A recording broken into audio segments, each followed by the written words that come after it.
Victoria smelled vodka. Then she felt heat. Flames raced up her pregnant belly as 300 people watched in horror. Her husband stood frozen. His mistress smiled. And in that moment, Victoria realized the terrifying truth. This wasn't an accident. This was murder. 1 hour earlier, Victoria had walked into her father's ballroom wearing an ivory gown and carrying her 7-month-old baby. She thought she was attending a charity gala. She had no idea her husband had paid his pregnant mistress $50,000 to kill her. No idea he'd increased her life insurance to $5 million. No idea he'd planned every detail of her death. But Victoria survived. And what she discovered next would send shockwaves through Manhattan's elite society and put the man she loved behind bars for 25 years. This is the true story of betrayal, fire, and one woman's fight for justice. Stay with me, because what happened next will leave you speechless. Victoria smelled it before she felt it. Champagne. No, not champagne. Alcohol, the sharp chemical bite of vodka splashing across silk. Then heat. Sudden, terrifying heat climbing her pregnant belly. Orange flames raced up the ivory fabric of her maternity gown. The crowd gasped. A woman screamed. Victoria's own scream tore from her throat as her hands flew to cover her stomach. Her baby. God, her baby. Get back! Her father's voice cut through the case. Strong arms tackled her. Marcus, her father's security chief, rolled her across the marble floor of the Hayes Grand Ballroom. His jacket smothered the flames. White foam from a fire extinguisher covered them both. Victoria couldn't breathe, couldn't think. Her hands pressed against her belly, feeling for movement. Please, please kick. Please be okay. The baby kicked. Hard. Victoria sobbed with relief. Sirens wailed outside. The elegant charity gala had become a crime scene. 300 guests stood frozen, phones raised, capturing everything. But let's go back. 3 hours earlier, before the fire, before everything changed. Victoria Hayes Sterling stood before her bedroom mirror, smoothing the ivory silk over her 7-month pregnant belly. The maternity gown was custom designed by Sophie, her best friend. Elegant, sophisticated, appropriate for the Sterling Foundation gala her family hosted every year. Her phone sat on the dresser, silent. She picked it up, checked for messages from Harrison. Nothing. Lock, unlock, lock, unlock, lock. Her thumb moved automatically. The ritual of a wife seeking reassurance that never came. Stop it, she whispered to herself. He's just busy preparing for tonight. But her stomach twisted. Not from the baby, from something else. Something she couldn't name, or wouldn't. A knock on the door made her drop the phone. Victoria, dear. Margaret Sterling's voice carried that particular tone. The one that said criticism was coming. May I come in? Victoria took a breath. Of course, Margaret. Her mother-in-law swept into the room wearing burgundy silk and diamonds. Her lips pursed as she examined Victoria's gown. That's what you're wearing. Victoria smoothed the fabric again. Sophie designed it for me. Do you think it's too much? It's too noticeable for a woman in your condition. Margaret's study dropped to Victoria's belly. You're quite large for 7 months. Are you certain about the due date? The words hit like a slap. Victoria had heard variations of this for weeks. Too big, too emotional, too much drama, as if pregnancy was something shameful she should hide. Richardson confirmed everything is normal, Victoria said quietly. Margaret sniffed. Well, try not to draw too much attention tonight. This gala is important for the Sterling name. Your father's venue is lovely, but reputation matters more than real estate. She left before Victoria could respond. Victoria sank onto the bed. Her hands cradled her belly. The baby kicked again, and she smiled despite everything. It's okay, she whispered. We're okay. Another knock, this one familiar. Please tell me the Wicked Witch of the Upper East Side just left, Sophie Bennett called through the door. Victoria laughed, actually laughed. Come in. Sophie entered carrying a makeup bag and hair tools. Her red hair was pulled back, and her green eyes sparkled with mischief. She'd been Victoria's best friend since college. The sister she never had. I saw Margaret in the hallway looking like she'd sucked a lemon, Sophie said. She set down her supplies and hugged Victoria carefully. What did she say this time? The usual, I'm too big. The dress is too noticeable. I shouldn't draw attention. Victoria tried to smile. Same old song. Sophie's jaw tightened. That woman, I swear, you look absolutely gorgeous. This dress is my best work. Is my best. She stepped back, studying Victoria. But something's wrong. What is it? Victoria hesitated. Sophie always saw through her. Harrison hasn't called or texted. He left early this morning and hasn't checked in. The words tumbled out. I know tonight is busy. The gala is huge. But he always texts, always. And today nothing. Sophie's expression shifted. Something flickered in her eyes. Worry? Guilt? But it vanished so quickly Victoria thought she imagined it. Men are idiots about phones, Sophie said lightly. Come on, let me do your hair. You're going to walk into that ballroom and knock everyone dead. Victoria wanted to believe her, wanted to ignore the knot in her stomach that had nothing to do with pregnancy. She sat while Sophie worked. They talked about the nursery, about baby names, about anything except the truth neither of them wanted to voice. 45 minutes later, Victoria studied her reflection. Sophie had worked magic. Her dark hair was swept up, showing off the diamond earrings Harrison gave her for their 5th anniversary. Her makeup glowed, the dress fit perfectly. She looked beautiful. So why did she feel like she was preparing for battle instead of a party? Ready? Sophie asked. Victoria touched her belly one more time. Ready. The Hayes Grand Ballroom was spectacular. Victoria's father, Richard Hayes, had built his fortune on real estate. This venue was his crown jewel. Crystal chandeliers sparkled overhead. White roses covered every surface. The Manhattan skyline glittered through floor-to-ceiling windows. 300 guests mingled in designer gowns and custom suits, old money and new money mixing for charity. The Sterling Foundation Gala raised millions every year for children's hospitals.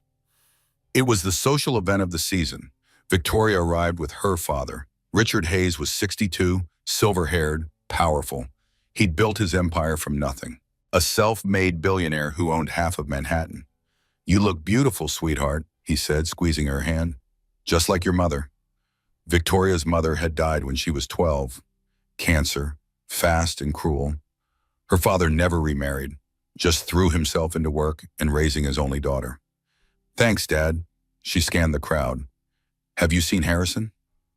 Richard's expression hardened slightly. He's here somewhere, probably networking.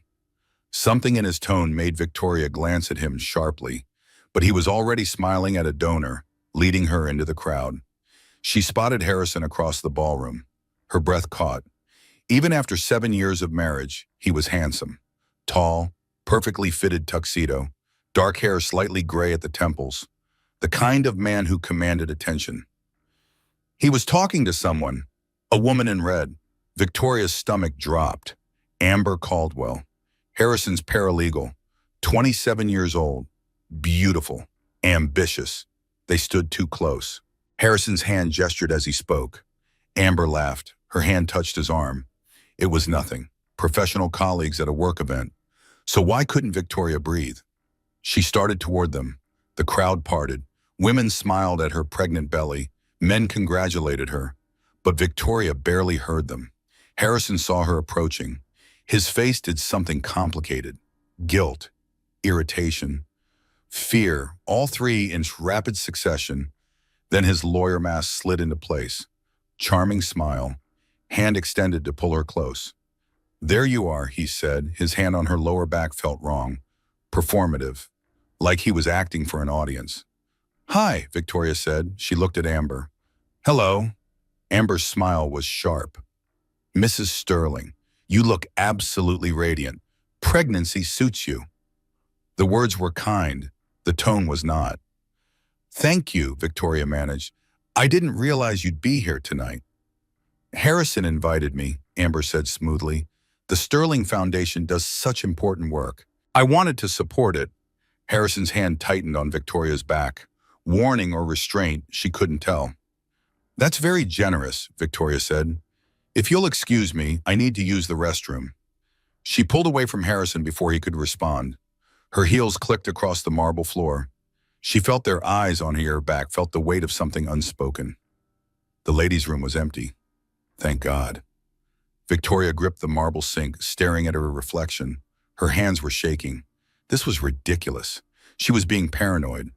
Pregnancy hormones made everything feel dramatic. But then why did her instincts scream danger?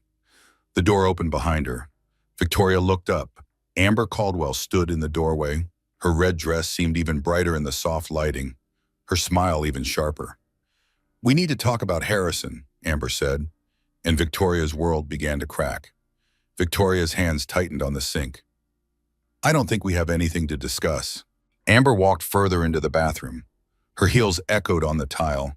She checked under the stall doors. Empty. They were alone. "I'm pregnant too," Amber said. No preamble, no softness, just fact. 3 months. The words hit Victoria like a physical blow. The bathroom tilted. She gripped the sink harder, her knuckles white. "You're lying."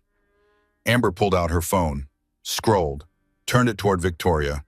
Text messages. Dozens of them, Harrison's name at the top. Intimate words, plans, promises, then photos. Harrison and Amber at restaurants Victoria didn't recognize. Harrison's hand on Amber's waist. Harrison kissing her neck.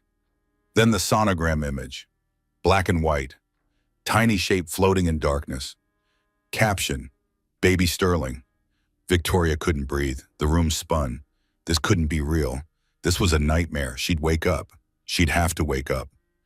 "He's been planning to leave you," Amber continued. Her voice was almost conversational, like discussing the weather. "He only stays because of your father's business connections, your family money. But he doesn't love you anymore. I'm not sure he ever did." Victoria's inner voice screamed, "I knew. For months I knew. I just kept making excuses for him. Every late night, every missed dinner, every time he pulled away, I knew." "Why are you telling me this?" Victoria whispered. Amber's smile turned cold. "Because I'm done waiting. Because you should know the truth. Because tonight, this ends." She walked out. Victoria stood frozen. Her reflection stared back. Pregnant, trusting, stupid. How long had she been making excuses? 6 months? 8? Longer? The door opened again. Sophie rushed in. "There you are. I've been looking everywhere." She stopped, saw Victoria's face. "What happened?" "She's pregnant." Victoria's voice didn't sound like her own. "Harrison's mistress. She's pregnant. She just showed me everything." Sophie's face went white.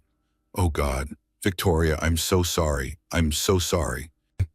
Something in her tone made Victoria look up sharply. "You knew." It wasn't a question. Sophie's eyes filled with tears. "I saw them. 6 months ago, at a restaurant. They were together, really together. I confronted Harrison. He threatened me, said if I told you, he'd make sure you never spoke to me again. He said you'd choose him over me, that I'd lose my best friend. I believed him. I stayed quiet. I'm so sorry. I should have told you anyway." Victoria wanted to be angry, should be angry, but she just felt hollow. "It's okay," she said. The words came automatically, always apologizing, always smoothing things over. "He manipulated you too." "No, it's not okay. You deserve to know." Sophie grabbed her hands. "But we can leave, right now. We'll go out the back. You don't have to do this tonight." Victoria looked at their joined hands, then at her reflection, at the belly carrying Harrison's child, at the gown Sophie designed with love, at the woman she'd become, small, apologetic, invisible. "No," she said slowly. "This is my father's event. This is my family's name. I won't let them humiliate him or me." She walked out of the bathroom. Back into the ballroom room. Sophie followed, whispering urgent pleas to reconsider. But Victoria was done reconsidering, done making herself smaller, done pretending she didn't see what was right in front of her. She found Harrison near the bar, with Amber. Of course, the conversations around them dimmed as Victoria approached. People sensed drama. Society always did. "Harrison," Victoria said calmly, "we need to leave, now." His face went through those complicated expressions again. Guilt, irritation, caught. "Victoria, you're making a scene," he said quietly. The charming smile stayed fixed.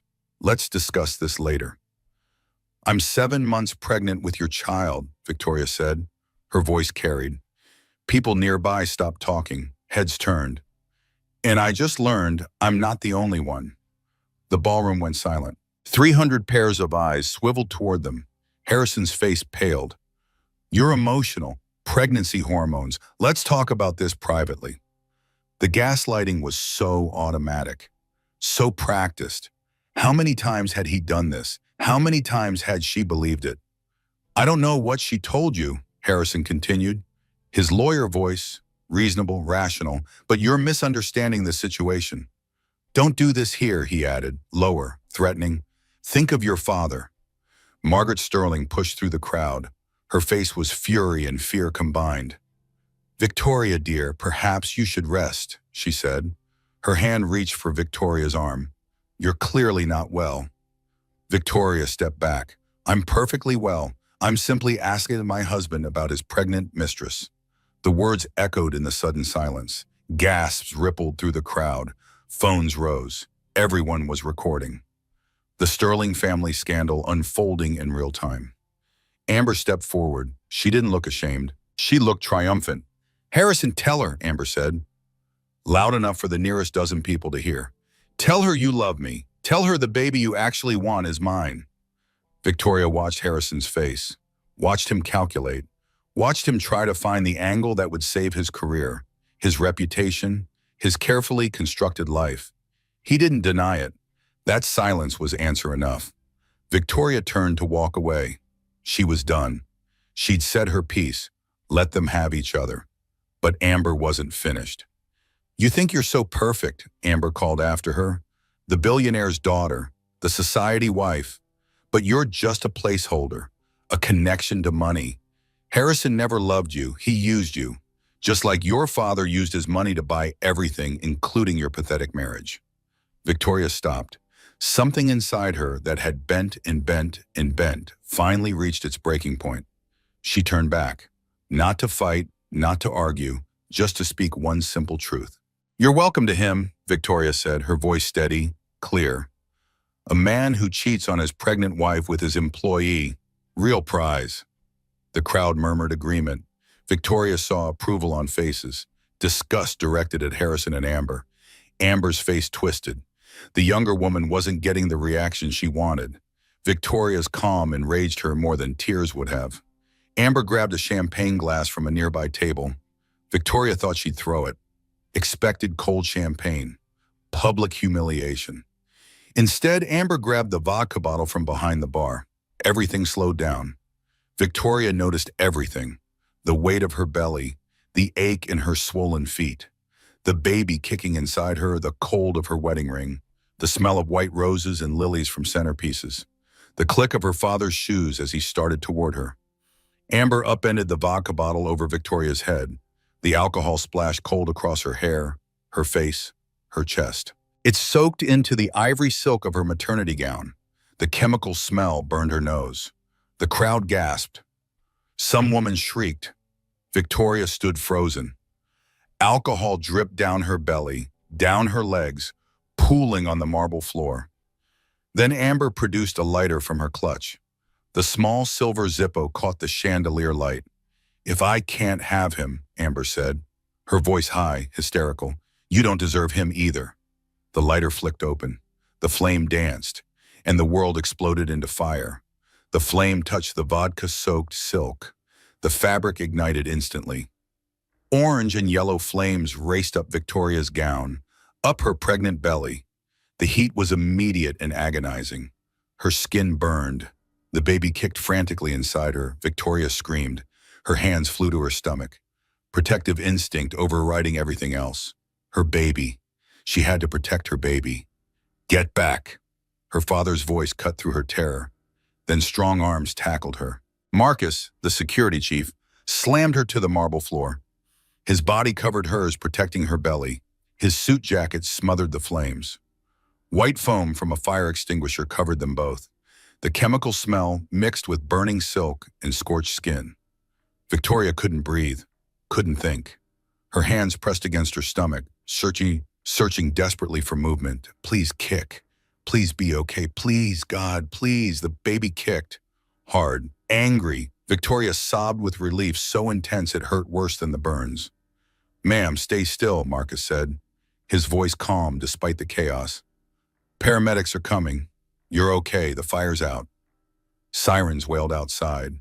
Multiple vehicles, police, fire, ambulance. Someone had called 911 immediately.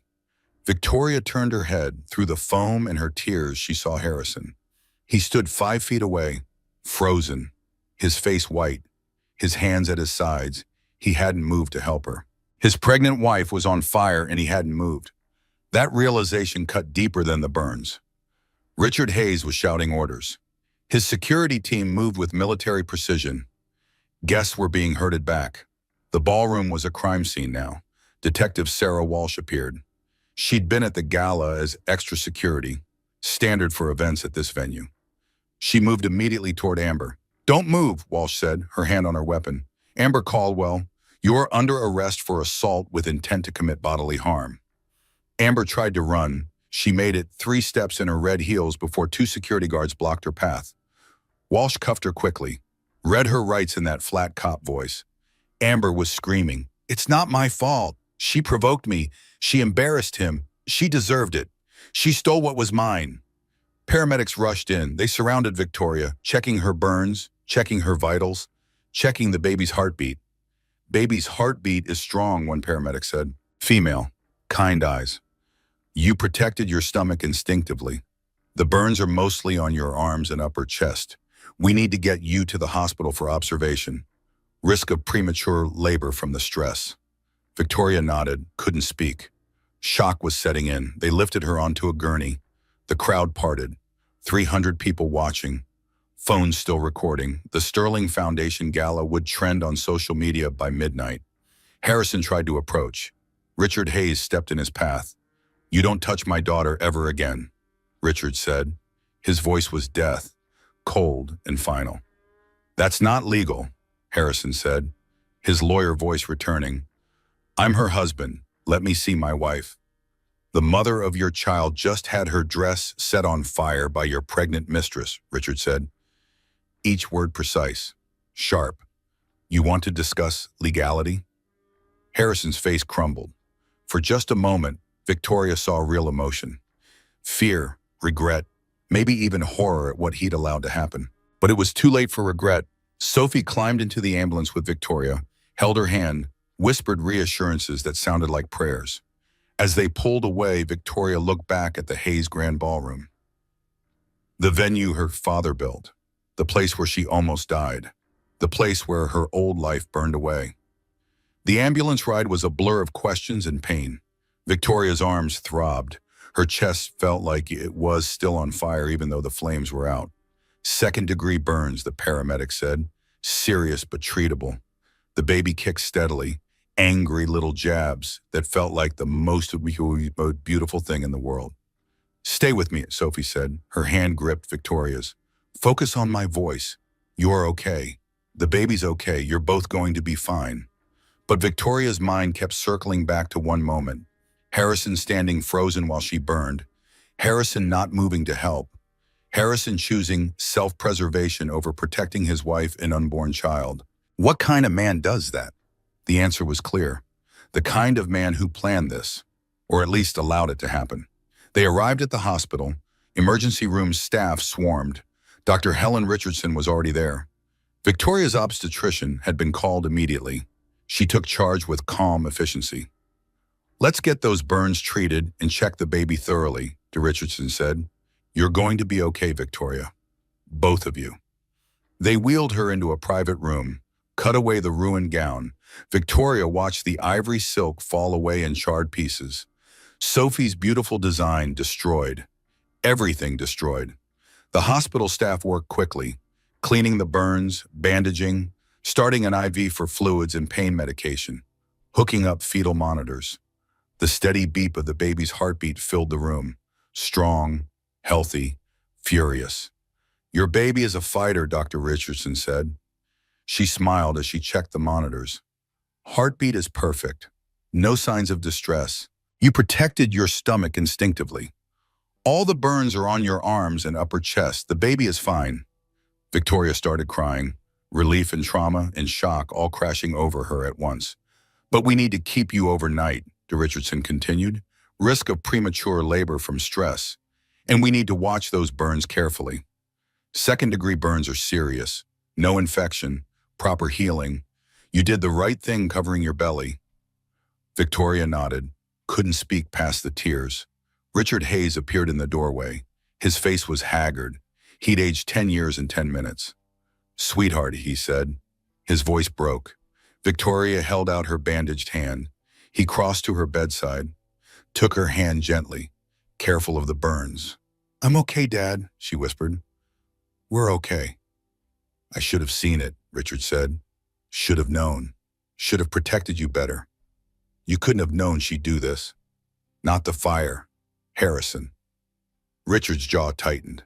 "I've suspected for months, seen the signs, but I convinced myself I was being overprotective, that I didn't want to see my daughter hurt. I should have trusted my instincts." Victoria thought about her own instincts. All those moments she knew something was wrong, all the times she made excuses. "We all missed it," she said. Sophie stood by the window, her arms wrapped around herself, guilt written across her face. "Sophie," Victoria said, "come here." Her best friend crossed to the bed. Tears streamed down her face. "I should have told you," Sophie whispered. 6 months ago, the moment I saw them. I should have told you. He threatened you, manipulated you. That's what he does." Victoria squeezed her hand. "He isolated me from everyone who might tell me the truth. That's the playbook. I don't blame you." A knock on the door interrupted them. Detective Sarah Walsh entered with a uniformed officer. "I'm sorry to intrude," Walsh said, "but I need to take your statement while everything's fresh." Victoria nodded, took a breath, and began recounting the evening. The bathroom confrontation with Amber, the public scene at the gala, the vodka, the lighter, the fire. Walsh took notes. Her expression remained neutral, professional, but Victoria saw the anger in her eyes. "This is attempted murder," Walsh said when Victoria finished. "Assault with intent to commit bodily harm.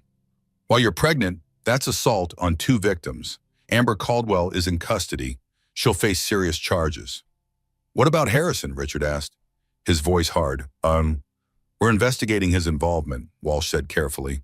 "But unless we can prove he knew about Amber's plan, there's not much we can charge him with. Adultery isn't a crime in New York." "But abandonment is grounds for divorce," Richard said, "and I'll make sure he loses everything else." Walsh left to continue her investigation. The uniformed officer stayed outside the room.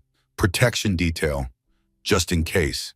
Victoria lay back against the pillows, exhausted, traumatized, but alive. The baby kicked again, a little flutter that felt like a question. "Are we safe now?" "Yes," Victoria whispered, touching her bandaged belly. "We're safe, I promise. Whatever happens, I've got you."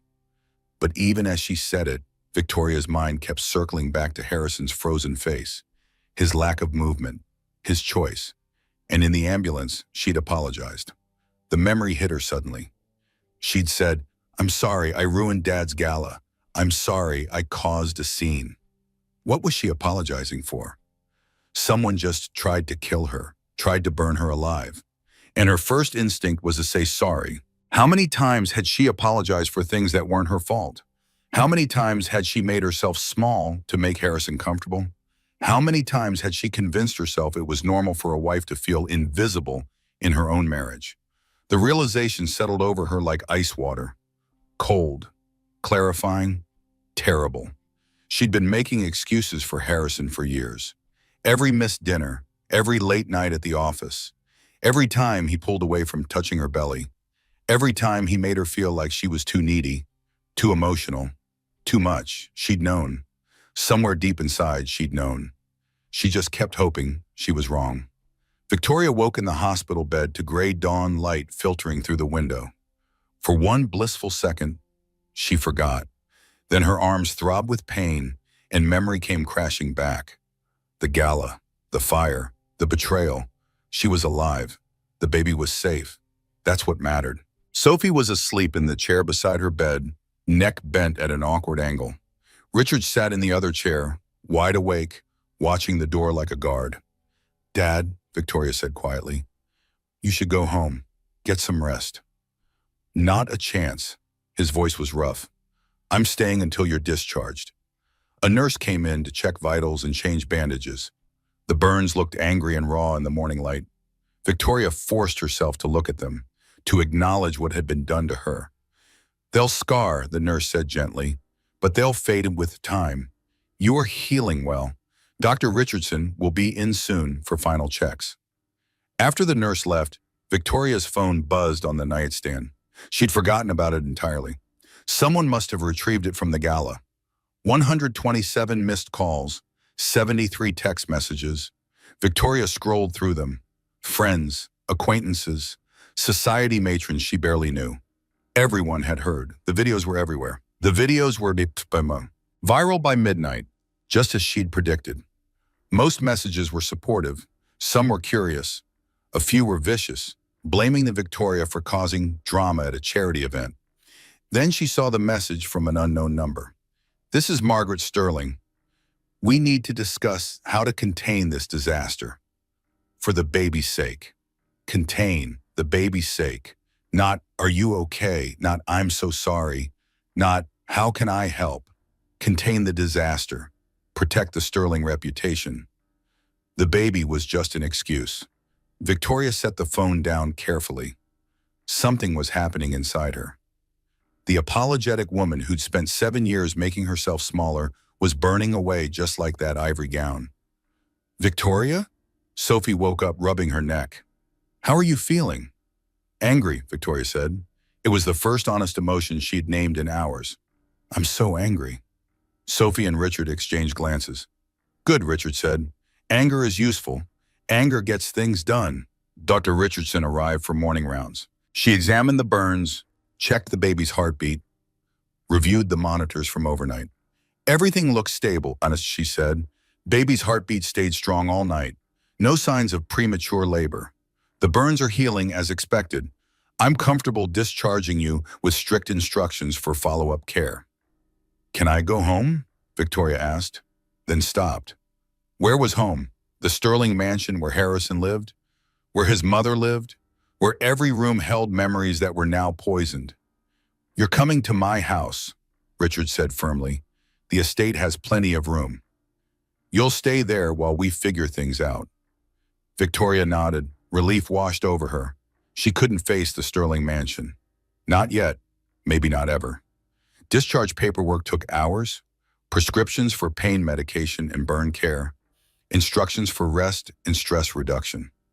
Appointments scheduled for follow-up burns treatment and prenatal care. Sophie went to the Sterling mansion to pack Victoria's things. Escorted by Richard's security team because Harrison would be there. Victoria gave her a list. Clothes, toiletries, personal items, the baby books from the nursery. Don't take anything that's not yours, Richard instructed. We'll inventory everything later for the divorce proceedings. The word divorce felt surreal. Yesterday morning, Victoria had been married, planning for a baby, building a life. Now everything was ashes. Richard's estate was in the Hamptons, 45 minutes from Manhattan, the house where Victoria grew up after her mother died. Her childhood bedroom was still there, preserved exactly as she'd left it for college. They arrived in early afternoon. The staff had prepared everything. Her old room freshened, flowers on the nightstand, the adjoining sitting room set up with everything she might need. Victoria stood in the doorway of her childhood bedroom, the pale blue walls, the bookshelf full of art history texts and poetry, the window seat where she used to read for hours, the desk where she'd applied to college, dreaming of her future. This wasn't the future she'd imagined. She sat on the familiar bed, touched the quilt her mother had made, and finally let herself break down. Sophie held her while she cried, great heaving sobs that shook her whole body. The baby kicked, disturbed by her mother's distress. That just made Victoria cry harder. I was so stupid, she choked out. The signs were everywhere. Everyone could see it except me. No, Sophie said fiercely. He was a liar, a manipulator. That's not your fault. But Victoria kept thinking about all the moments she'd made excuses, all the times she'd convinced herself she was being paranoid, all the nights she'd pretended to be asleep to avoid the distance between them in bed. The pregnancy had been the final proof that something was deeply wrong. Harrison stopped touching her belly after the 4th month, stopped asking about doctor's appointments, stopped planning for the baby. He'd already checked out, already moved on to Amber. Victoria just hadn't wanted to see it. Richard brought tea, sat in the window seat, said nothing at first, just gave her space to fall apart. Finally, he spoke. "Your mother would know what to say," he said quietly. "I just know I want to destroy him." Victoria laughed bitterly. "Get in line. I'm serious. I can make his life very difficult. Cancel business deals. Call in favors. Make sure he never works in corporate law again in this city." "Is that legal?" "I don't care." Victoria looked at her father, the man who'd built an empire from nothing, who'd raised her alone after her mother died, who'd walked her down the aisle 7 years ago and shaken Harrison's hand, trusting him to protect his only daughter. "He let me burn, Dad," Victoria whispered. "I was on fire and he just stood there." Richard's face went hard, dangerous. The face he wore in boardrooms when destroying competitors. "Then we'll make sure he burns too," he said, metaphorically speaking, in every way that matters. Sophie's phone rang. She answered, listened, her eyes widening. "That was my assistant," she said. "The videos from the gala are everywhere, national news, social media. The Sterling Foundation is getting flooded with calls." Margaret released a statement. She pulled up the article on her phone, read aloud. "The Sterling family regrets the unfortunate incident at last night's charity gala. While we're relieved Victoria and the baby are safe, we must address the drama that disrupted an event meant to benefit children's hospitals. Amber Caldwell's actions were inexcusable and appear to be the result of mental instability. We ask for privacy during this difficult time." Victoria stared. She blamed me for the drama, not Harrison for the affair, not Amber for attempted murder, me for disrupting the event. "The Sterling family is doing damage control," Richard said. His voice was ice. "Protecting their precious reputation. They don't care that you almost died. They care about their image." Victoria's phone buzzed. Text message from Harrison's number. "Victoria, please, we need to talk. This has all been blown out of proportion. Amber is unstable. I was trying to end things quietly. I never wanted any of this. Think about our child. Call me." Victoria read it aloud. Sophie and Richard both made disgusted noises. "That's gaslighting," Sophie said. "Classic manipulation. He's minimizing the affair, blaming Amber, making you responsible for the baby's well-being." "He says think about our child," Victoria said. "The child I protected while burning, the child he didn't move to help." She blocked Harrison's number. It felt like a small victory. More messages came in, society friends taking sides, some supporting Victoria, others whispering that she must have driven Harrison to infidelity, that she'd become boring in pregnancy, that she should have handled it more discreetly. Victoria wanted to throw her phone against the wall. Instead, she did what she always did when overwhelmed. She organized. At 2 in the morning when she couldn't sleep, when the burns ached and the baby kicked and her mind raced, Victoria reorganized her childhood closet. Sophie had brought boxes of maternity clothes from the Sterling mansion. Victoria hung them by color, by season, by function. Each piece was a memory. The dress she wore to announce her pregnancy. The sweater Harrison said made her look frumpy. The gown destroyed by fire and vodka. She folded the baby clothes Sophie had packed. Tiny onesies, soft blankets, little socks that would fit on thumbs. Each piece represented a future she'd have to rebuild alone. She worked mechanically, organizing the chaos she could control because the big chaos was too overwhelming. Richard found her at 3 in the morning, didn't say anything about the time or the obsessive organizing, just brought more tea. "Your mother did this too," he said. "When she got her diagnosis, she reorganized every closet in the house, every drawer, every shelf. She said it helped her feel like something was in order." Victoria paused, a tiny yellow onesie in her hands. "I miss her. I wish she were here. She'd know what to do." "She'd tell you that you're stronger than you think," Richard said. "That Hayes women don't break. We bend and then we come back harder." "I don't feel strong. I feel stupid and used and ashamed." "You have nothing to be ashamed of. You trusted someone you loved. That's not weakness. That's courage." Richard sat beside her on the floor. But now you know who he really is. So the question is, what are you going to do about it? Victoria looked at the organized closet, the color-coded clothes, the neatly folded baby items, the life she'd have to build without Harrison.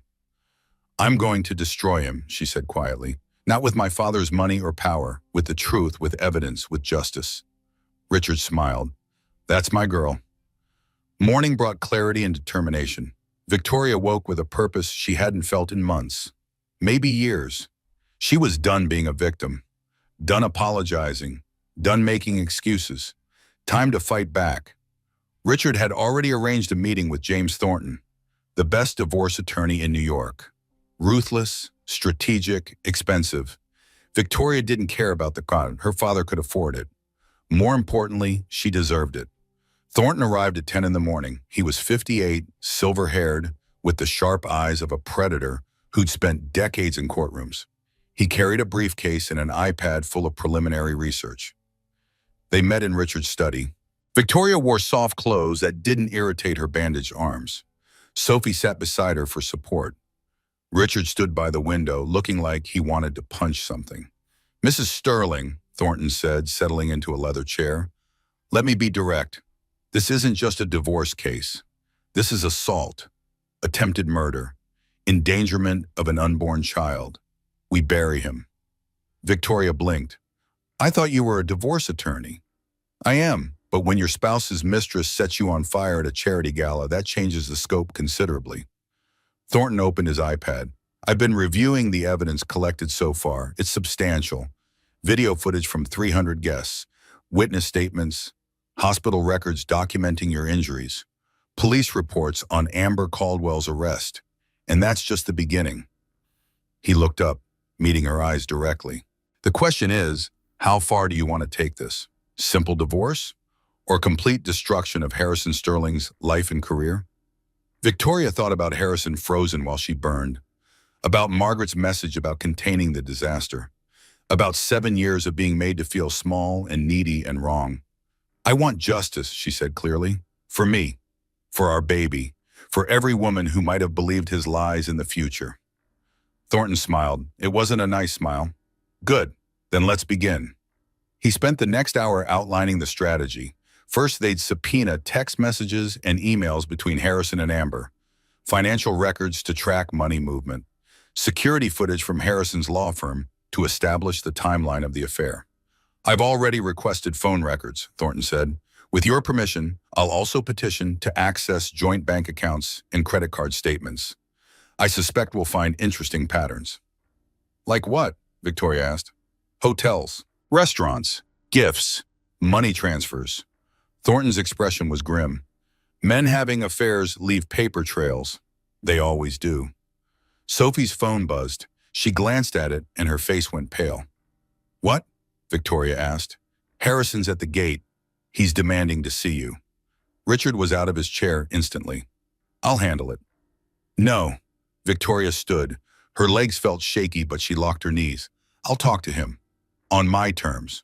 Here. With witnesses. Are you sure? Richard asked. You don't have to see him. I want to. I need to. Victoria looked at Thornton. Can he legally be kept from seeing me? You can refuse to see him. He's not entitled to access just because you're married, especially given the circumstances. Thornton paused. But if you want to confront him with witnesses present, that could be useful. People reveal themselves under pressure. Victoria nodded. Then let's do it. In the library, with all of you present, and I want it recorded. Thornton pulled out his phone. I'll set up audio recording, legal in New York with one-party consent. 20 minutes later, Victoria sat in the library. Richard stood by the fireplace. Sophie by the window. Thornton in the corner, with his phone recording. Marcus stationed himself by the door. Harrison was escorted in by security. He looked terrible. Unshaven, wrinkled suit, eyes red-rimmed from lack of sleep. Good, Victoria thought viciously. Let him suffer. Victoria, he said. Relief flooded his face. Thank God. I've been so worried. Are you okay? Is the baby okay? The concern sounded genuine, but Victoria had learned to see past the performance. The baby and I are fine, she said coolly. No thanks to you. Harrison flinched. That's not fair. I was in shock. Everything happened so fast. I didn't know how to react. You didn't move to help me. I was on fire and you just stood there. I was paralyzed, traumatized. You can't blame me for having a normal fear response. There it was, the deflection, making his abandonment about his trauma instead of her attempted murder.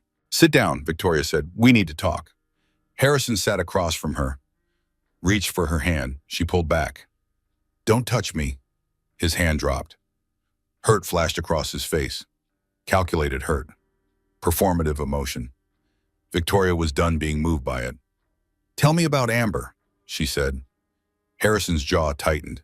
It's not what you think. Then what is it? It was a mistake, a stupid, selfish mistake. She came on to me. I was weak. It didn't mean anything. How long? Victoria, how long, Harrison? He looked away. 8 months. 8 months. The affair started before she got pregnant, before they'd decided to try for a baby, before he'd held her hand at the first doctor's appointment and smiled at the sonogram. All of it had been a lie. Is she really pregnant? Victoria asked. Harrison hesitated. She says she is. Is it yours? I don't know, maybe. She's not reliable. But you slept with her without protection. Another hesitation. Sometimes. Victoria felt detached, like she was watching this conversation happen to someone else. The man across from her was a stranger. She'd been married to a stranger for 7 years. When were you planning to tell me? She asked. I wasn't. I was going to end it with Amber. Move forward with you and the baby. Put it behind us. Did your mother know? Harrison's face told her everything before he spoke. She suspected. She told me to be discreet, that these things happen, that I needed to protect the family name. Of course Margaret knew.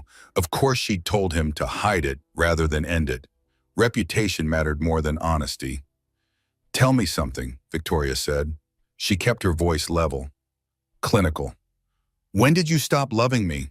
Was it gradual or was there a day? Harrison opened his mouth, closed it, couldn't find the right lie fast enough. That silence was her answer. You never loved me at all, Victoria said. It wasn't a question. That's not true. I did love you. We grew apart. No, we didn't grow apart. You checked out, you stopped trying, you found someone younger and more exciting, and you decided I wasn't worth the effort anymore. You got pregnant. Everything became about the baby. I felt like I didn't matter. There it was, blaming her for his affair, because she was pregnant with his child, because she dared to focus on growing a human being inside her body. Victoria's hands clenched. The bandages pulled at her burns. The pain grounded her. Get out, she said quietly. Victoria, please. We can work through this. For the baby, don't throw away 7 years of marriage over a mistake. Over a mistake? Her voice rose. Your mistress set me on fire, tried to kill me and our baby, and you let it happen. You knew she'd be at the gala. You knew she was unstable, and you let me walk into that situation blind. I didn't know she'd do that. I swear I didn't know. You knew something. You planned something. Or you allowed something. Victoria stood. Everyone in the room tensed. Get out of my father's house. Don't contact me again. Don't come near me. Anything you need to say goes through my attorney. She gestured to Thornton, who stepped forward with a smile like a shark. Mr. Sterling, I'm James Thornton. I'll be representing Mrs. Sterling in all proceedings moving forward. Divorce, custody, asset division, and potential criminal charges if evidence warrants. Harrison's face went white. Criminal charges? Against me? I didn't do anything. We'll let the evidence speak for itself, Thornton said smoothly. You'll be hearing from me very soon. I suggest you retain counsel immediately. Marcus escorted Harrison out. He went without further protest, but his face showed fear now. Good. When he was gone, Victoria's knees gave out. She sank back into the chair. Her whole body shook. You did great, Sophie said, kneeling beside her, bro. You were so strong. I don't feel strong. My voice almost broke a dozen times. But it didn't. You held firm. Richard came over, squeezed her shoulder gently. I'm proud of you, sweetheart. Thornton stopped the recording. That was very useful. He admitted to the affair, admitted his mother knew, admitted he'd planned to hide it, all on record. What happens now? Victoria asked. Now we build the case. Financial records came through this morning. Want to see something interesting? He pulled up documents on his iPad, bank statements, credit card bills, transfer records.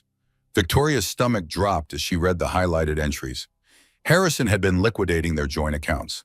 Slowly, carefully, transferring money to accounts in his name only. He'd started months ago. He's been preparing to leave, Thornton said, moving assets out of reach, setting himself up to claim he has no money while hiding significant amounts elsewhere. Can he do that? Victoria asked. Not legally, but people try all the time. Thornton scrolled further. But here's the really interesting part. This withdrawal, $50,000 in cash, 1 week before the gala. Any idea what that was for? Victoria shook her head. I'd bet anything it was payment to Amber Caldwell, Thornton said. We'll need to confirm, but if Harrison paid her to do something at the gala, even if he didn't specifically tell her to commit arson, that's conspiracy. That's criminal. The room went silent as the implications sank in. He paid her to attack me, Victoria said slowly. We don't know that for certain yet, but we will. Detective Walsh is pursuing that line of inquiry. Victoria's phone buzzed. She glanced at it. Message from an unknown number. Margaret Sterling again. Victoria, we need to meet, woman to woman, for the sake of your child, my grandchild. Please. Victoria showed the message to Thornton. He read it and smiled coldly. She wants to negotiate. Offer you money to stay quiet. Sign an NDA. Protect the Sterling name. What should I do? That's up to you. But if you meet with her, record everything. Victoria looked at her father and Sophie, at the attorney who was fighting for her, at the evidence of Harrison's betrayal spread across the iPad. Set up the meeting, she said. Let's see what she's willing to pay for my silence. Because Victoria already knew the truth, her silence wasn't for sale, not for any amount of money. But watching Margaret try to buy it would be instructive. And maybe, just maybe, Margaret Sterling would reveal something useful, something that would help bury Harrison completely. Victoria touched her bandaged belly. The baby kicked in response. We're going to win, she whispered to her unborn child. I promise you, we're going to win. Margaret Sterling arrived at Richard's estate the next afternoon. She came with her own attorney, a sharp-faced woman in an expensive suit carrying a briefcase full of documents. They met in the formal living room. Victoria wore a soft sweater that hid her bandages. She wanted to look strong, not wounded. Sophie sat beside her. Richard stood by the fireplace, silent and watchful. Thornton was present as Victoria's legal representation, and Victoria's phone was recording in her pocket. Legal in New York with one-party consent. Margaret looked older than Victoria had ever seen her. The society mask had cracks. She sat across from Victoria, hands folded, diamonds glinting. Thank you for seeing me, Margaret said. Her voice had lost its usual condescending tone. How are you feeling? I have second-degree burns on my arms and chest, Victoria said bluntly. But the baby's fine, in case you were wondering. Margaret flinched. Of course I was wondering. That's my grandchild. Is it? Because your son tried to kill us, or at least let someone else try. That's not fair. Harrison made mistakes, but he's not a murderer. Then why are you here, Margaret? The older woman exchanged glances with her attorney. The sharp-faced woman pulled documents from her briefcase. We're here to offer a resolution, the attorney said. Her voice was professionally pleasant. One that benefits everyone involved, especially your child. What kind of resolution? Thornton asked. The attorney slid papers across the coffee table. A non-disclosure agreement, in exchange for Mrs. Sterling's silence about the events at the gala and her agreement not to pursue criminal charges against Mr. Sterling, the family will provide substantial financial compensation. Victoria didn't touch the papers. How substantial? The attorney named a figure, $2 million. Sophie gasped. Richard's jaw tightened. Thornton remained impassive. Victoria laughed, actually laughed. First real laugh in days, and it was at the absurdity of this moment. You want me to sign away my voice after your son's mistress tried to burn me alive while pregnant with your grandchild? Victoria said. How much is my silence worth to you? Put a number on it. Margaret's face flushed. This isn't about money. It's about protecting the family, protecting your child from the scandal. My child was almost killed. That's the scandal, not the fact that everyone knows about it. The media attention is destroying Harrison's career. The Sterling name is being dragged through the mud. Our business deals are falling apart. Society has turned on us. Margaret's voice rose. All because of one mistake, one moment of instability from that woman. That woman was your son's mistress, your son's pregnant mistress, your son's pregnant mistress that he paid to do something at my father's gala. Victoria leaned forward. Or didn't you know about the $50,000 cash withdrawal? Margaret's face went carefully blank. Too blank. She knew.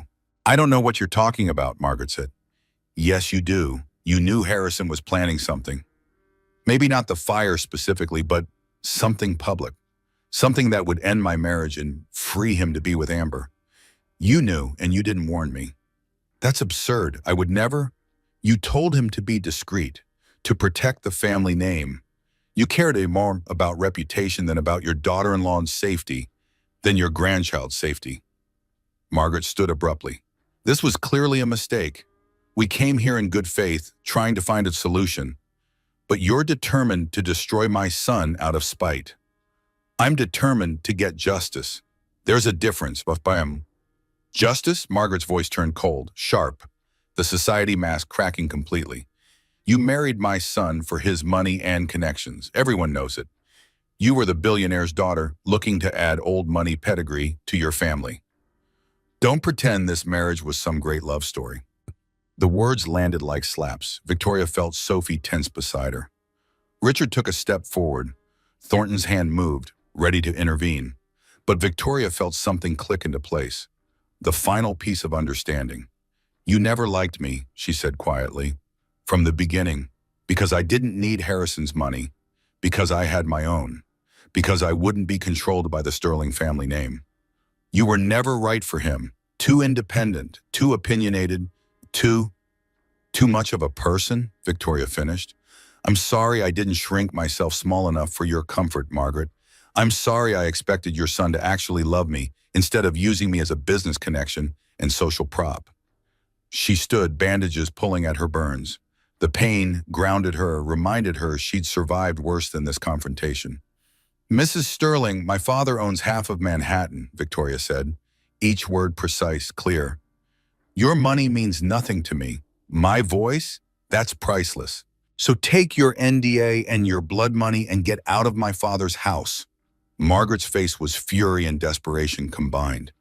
You'll regret this. Harrison has the best lawyers. He'll get custody. He'll get everything. He can try, but I have the evidence. I have the witness statements. I have 300 people who watched his mistress set me on fire. And I have this conversation recorded on my phone in my pocket. One-party consent in New York. Legal and admissible. The color drained from Margaret's face. You're recording this? Every word, including your attempt to bribe me into silence, including your knowledge of Harrison's financial movements, including your admission that reputation mattered more than safety. Margaret's attorney grabbed her arm. We're leaving. Now, don't say another word. They left in a flurry of expensive perfume and barely contained rage. When the door closed behind them, Victoria's knees buckled. Sophie caught her, helped her back to the couch. That was incredible, Sophie breathed. You destroyed her. I'm shaking, Victoria said. Her hands trembled against her legs. I've never stood up to her like that. You should have been doing it for years, Richard said. His voice was full of pride and anger. That woman has been undermining you since the day you married Harrison. Thornton was already emailing the recording to himself, backing it up, adding it to the evidence file. This is good, he said. Very good. Margaret's attorney will be furious. They'll claim entrapment or coercion, but it won't work. You simply met with them at their request and recorded the conversation. All legal. Victoria's phone buzzed. Detective Walsh calling. She answered on speaker. Mrs. Sterling, Walsh said. Her voice was tight with controlled excitement. I need you to come to the station. Amber Caldwell's attorney reached out. She wants to make a deal, and she has recordings. She kept recordings of everything. The room went silent. Recordings of what? Victoria asked. Conversations with Harrison Sterling, planning the incident at the gala, discussing the payment, talking about the life insurance policy. Victoria's blood went cold. Life insurance policy? Harrison increased your life insurance to $5 million 3 months ago. Changed the beneficiary from your father to himself. You didn't know? Victoria looked at her father, at Sophie, at Thornton. All of them looked as shocked as she felt. No, she whispered. I didn't know. Can you come to the station? We need your official statement, and Amber wants to testify against Harrison in exchange for a reduced sentence. But she'll only do it if you agree to hear what she has to say. Victoria touched her belly. The baby kicked. Strong, healthy, alive. I'll be there in an hour, she said. The drive to the police station was silent. Richard drove. Sophie held Victoria's hand. Thornton reviewed documents on his iPad in the front seat. Victoria's mind raced. Life insurance, $5 million. Beneficiary changed to Harrison. He wanted her dead. The thoughts circled and circled. Her husband, the father of her child, had wanted her dead.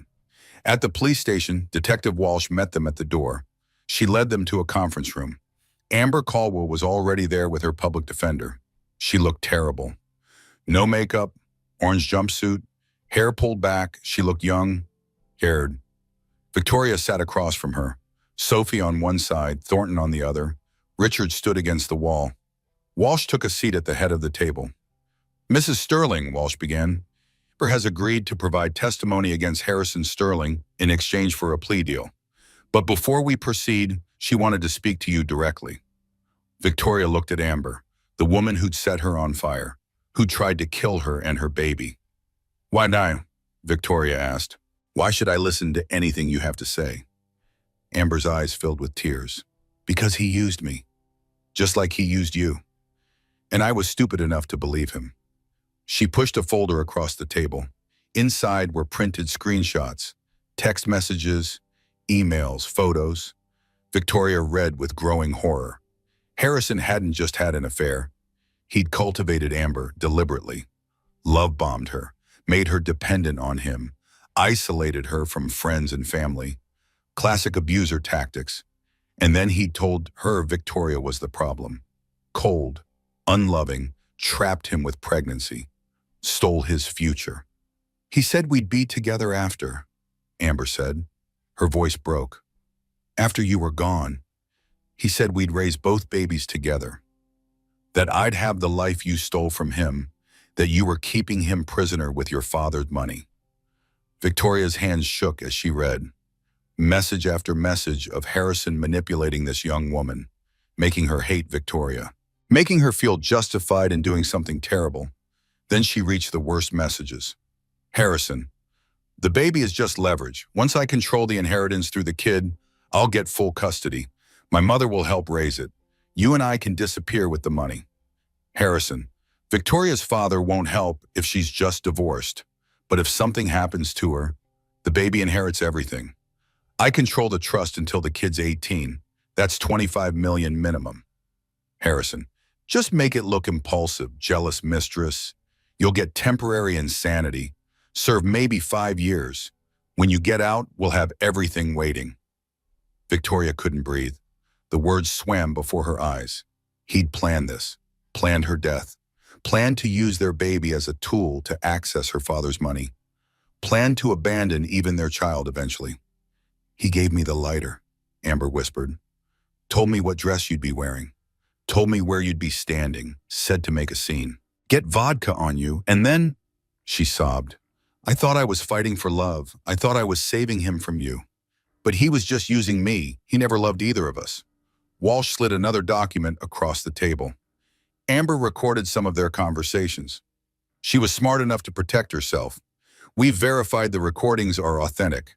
Harrison Sterling's voice, unmistakable, discussing insurance fraud, discussing murder for hire, discussing conspiracy. Victoria looked at the transcripts, at the proof of her husband's betrayal in black and white. This wasn't a man who fell out of love. This was a man who had planned to kill her for money. What happens now? Victoria asked. Her voice sounded far away. We arrest Harrison Sterling on charges of conspiracy to commit murder, insurance fraud, attempted murder by proxy. He's looking at 20 to 30 years. Walsh paused. But we need your statement and your agreement to testify. Victoria looked at Amber. At this young woman who'd also been manipulated and used. Why are you doing this? Victoria asked. Why turn on him now? Amber wiped her eyes. Because I'm pregnant. For real. And I realized that if he could do this to you, to his wife, to the mother of his child, he'd do it to me too, eventually. When I wasn't useful anymore. And I don't want my baby growing up with a monster for a father. Victoria understood. In that moment, across the table from the woman who'd almost killed her, Victoria understood. They were both victims of Harrison Sterling's manipulation. Both women he'd used and discarded. The difference was that Victoria had survived. I'll testify, Victoria said. I'll give my statement. I'll do whatever it takes to make sure he never hurts anyone else. Walsh nodded, pulled out fresh paperwork, started the process of building an airtight case against Harrison Sterling. In her pocket, Victoria's phone buzzed. Text message from Margaret. Victoria, please. We can still work this out. Don't do this to your child. Don't take away their father. Victoria typed back quickly. Harrison isn't a father. He's a predator. And I'm protecting our child from him. The way you should have protected me. She blocked Margaret's number. Then she placed both hands on her belly. The baby kicked. Strong. Determined. It's okay, Victoria whispered. We're safe now, I promise. I'm never letting anyone hurt us again. The conference room felt smaller with each passing minute. Detective Walsh set up audio equipment. A court stenographer appeared to record everything officially. Amber's public defender reviewed documents with tight, focused attention. Victoria sat across from recording equipment that would capture the worst moments of her marriage. Sophie held her hand under the table. Thornton took notes on his iPad. Richard stood sentinel by the door. Are you ready? Walsh asked gently. Victoria nodded. She wasn't ready. Would never be ready. But this had to happen. Walsh pressed play on the first recording. Harrison's voice filled the room. Casual, confident. The voice that had whispered promises on their wedding night. That had told her he loved her. That had discussed baby names just months ago. That same voice now discussing murder. I increased Victoria's life insurance to $5 million. The agent asked a few questions, but I'm her husband and her attorney. They didn't push. Beneficiary is me now instead of Richard. If something happens to her, the baby inherits. I control the trust. Amber's voice responded, younger, eager to please. What if something does happen to her? Then we grieve appropriately, wait a respectful amount of time, get married eventually, raise both kids together, and have access to the Hayes fortune without Richard interfering. But nothing's going to happen to her, right? We're just planning for the future. A pause, then Harrison's voice, colder.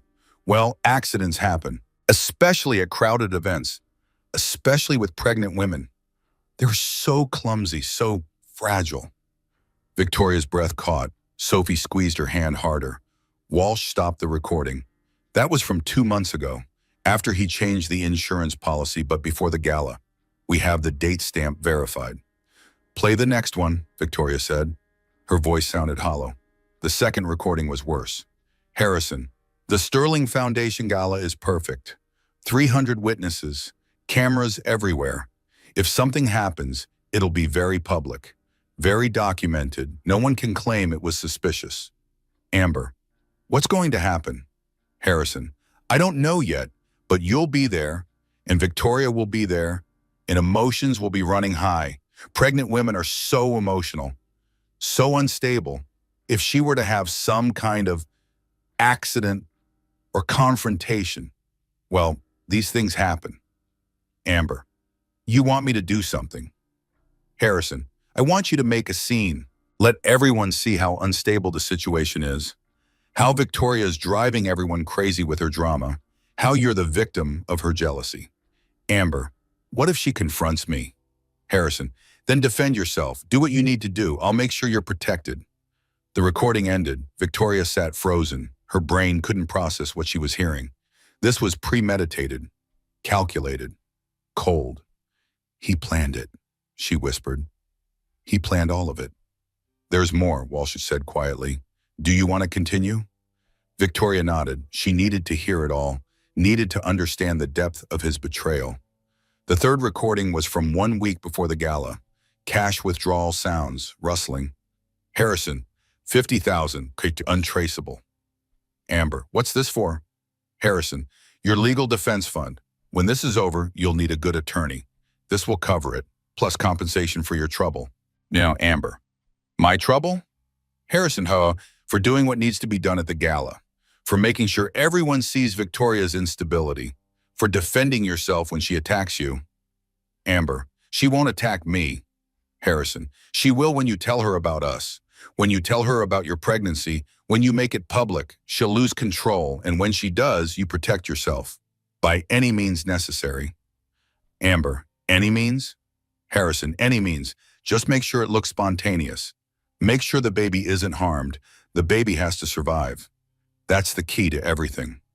Victoria pressed her hands to her mouth. She was going to be sick. The baby kicked frantically inside her, responding to her distress. He told her to hurt me, Victoria said. He gave her money, told her to do whatever was necessary, told her to make sure the baby survived so he could collect the inheritance. Not just told her, paid her, planned it, gave her the weapon. Walsh pulled out an evidence bag. Inside was a silver Zippo lighter. This lighter was purchased by Harrison Sterling 3 days before the gala. Credit card records confirm it. Amber says he gave it to her that same day. Victoria stared at the lighter, the instrument that had almost killed her and her baby. Purchased deliberately, given intentionally. But there's one more recording, Walsh said. This one is from the day of the gala, afternoon, a few hours before the event. She pressed play. Harrison, remember, you're fighting for us, for our future. Victoria stands between us and everything we deserve. Amber, I'm scared. Harrison, don't be. I'll protect you. Whatever happens, I'll make sure you're taken care of. You're doing this for love. Everyone will understand. Amber, what if I can't do it? What if I freeze? Harrison, you won't. You're strong. You're brave. And you know what needs to happen. Just get the vodka on her. Use the lighter. Make it look impulsive. Everyone will believe it. Jealous mistress? Temporary insanity? You'll serve minimal time. And when you get out, we'll have everything. Amber, promise? Harrison, I promise I love you. This is for us. The recording ended in the sound of kissing, of Amber crying and Harrison comforting her, of a man manipulating a young woman into attempted murder. Victoria couldn't hold it in anymore. She ran to the bathroom attached to the conference room, threw up until there was nothing left, sat on the cold tile floor and sobbed. Sophie came in, sat beside her, held her while she fell apart. He never loved me, Victoria choked out. Never. I was just a resource, a connection to money, a placeholder. And when I wasn't useful anymore, he planned to kill me. I know, Sophie whispered. I know, honey. I'm so sorry. And the baby, our baby. He only wanted the baby to live so he could use it, use our child as a tool to access money. He didn't care about being a father. He cared about inheritance. Sophie's arms tightened around her. Eventually, Victoria got herself under control, washed her face, looked at herself in the mirror, saw a woman who'd survived her husband's plan to murder her, a woman who was still standing, still fighting, still protecting her child. She walked back into the conference room, sat down, met Walsh's eyes. I want to press charges, Victoria said. Every charge possible. I want him in prison for the rest of his life. Walsh nodded. We're moving forward with conspiracy to commit murder. Attempted murder by proxy, insurance fraud, solicitation of murder. He's looking at 25 to 30 years minimum. When will you arrest him? Officers are executing the warrant now. He'll be in custody within the hour. Victoria leaned back in her chair, felt the weight of the last few days crash over her. The gala, the fire, the betrayal, the recordings, all of it. But underneath the trauma, something else was growing, something hard and determined. Quiet strength. She'd survived the worst thing Harrison could do to her. She'd survived the fire. survived hearing the proof of his betrayal, survived knowing he'd planned her death, and she was still here, still standing, still protecting her baby. That made her more powerful than Harrison could ever understand.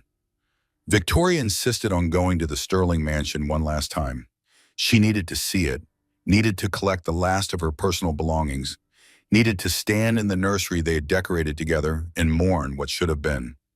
Richard's security team came with her, Marcus and two others. Sophie stayed close. Thornton waited in the car with legal documents ready in case Harrison tried anything.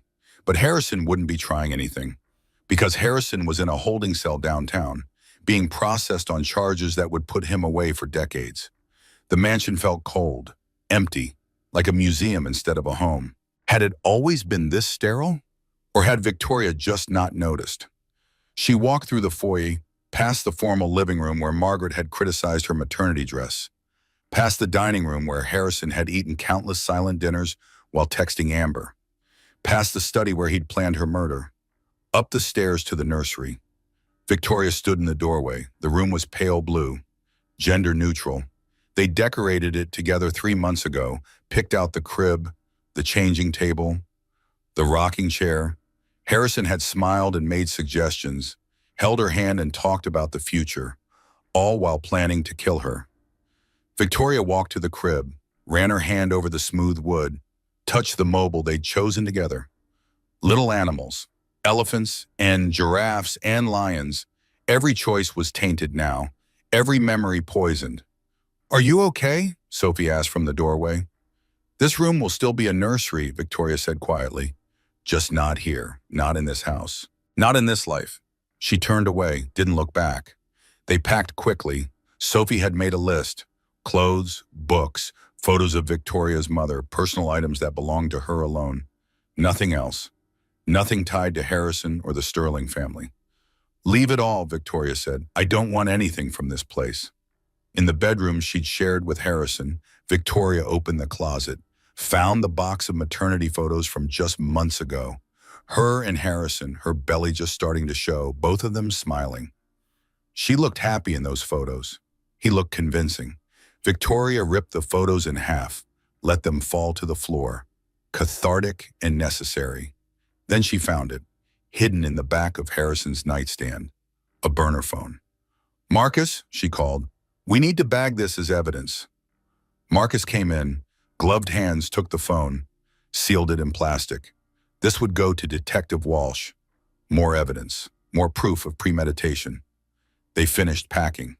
2 suitcases and 3 boxes. 7 years of marriage reduced to things that would fit in a car. As they left, Victoria paused at the front door, looked back one last time. "I loved you," she said to the empty house, to the ghost of her marriage, to the life that never really existed. "I loved you, and you almost destroyed me." Then she walked out. Marcus locked the door behind them. Victoria would never come back here. That night in her childhood bedroom at her father's estate, Victoria couldn't sleep. The burns ached. The baby kicked. Her mind raced with images from the recordings. At midnight, she got up, walked to the window, looked out at the grounds where she'd played as a child, where her mother had taught her to garden, where her father had pushed her on swings. She was safe here, protected, surrounded by people who actually loved her. But she also felt profoundly alone. The weight of single motherhood loomed. She'd raised this baby without a father. Explain someday why daddy was in prison. Navigate the trauma and the questions and the judgment. Her phone buzzed. Text from an unknown number. She almost didn't read it, but something made her look. "Mrs. Sterling, this is Sarah Walsh. Off the record, I wanted you to know that 3 other women have come forward. Harrison has a pattern, other affairs, other manipulation. You're not the first woman he used. You're just the first who survived to tell the truth. These women are grateful you're speaking up. You're giving them courage to come forward too." Victoria read it twice, then a third time. Other women, a pattern. She wasn't alone in this. Harrison Sterling was a serial predator, and she'd stopped him. By surviving, by fighting back, by refusing to stay silent. Victoria touched her belly. "You hear that?"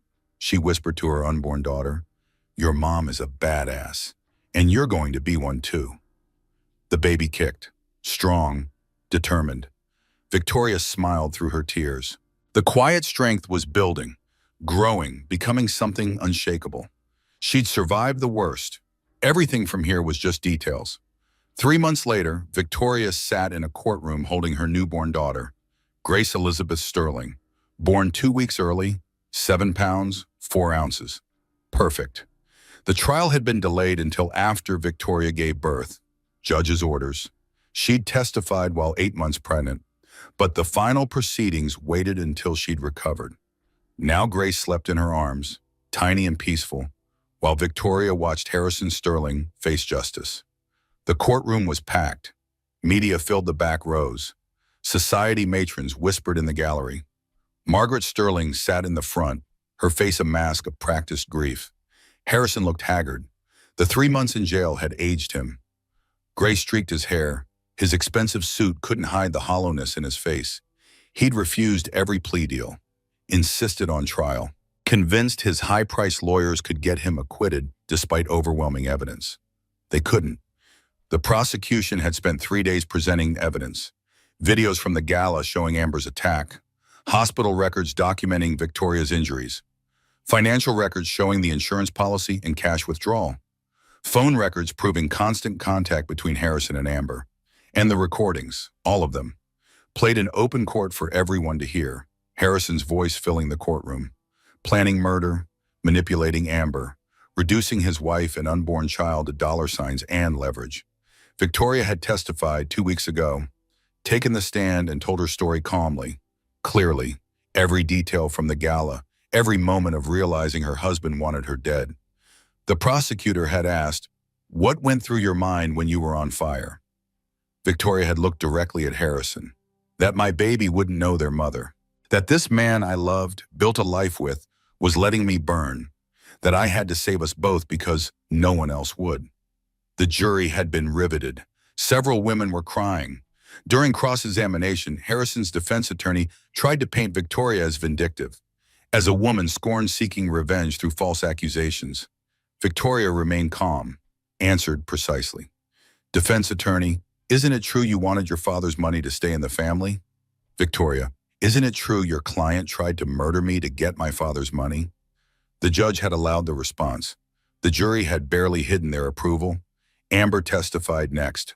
Still pregnant, 6 months along now. She'd pleaded guilty to attempted assault in exchange for a reduced sentence. 7 years with parole possible after 4. She took the stand and admitted everything.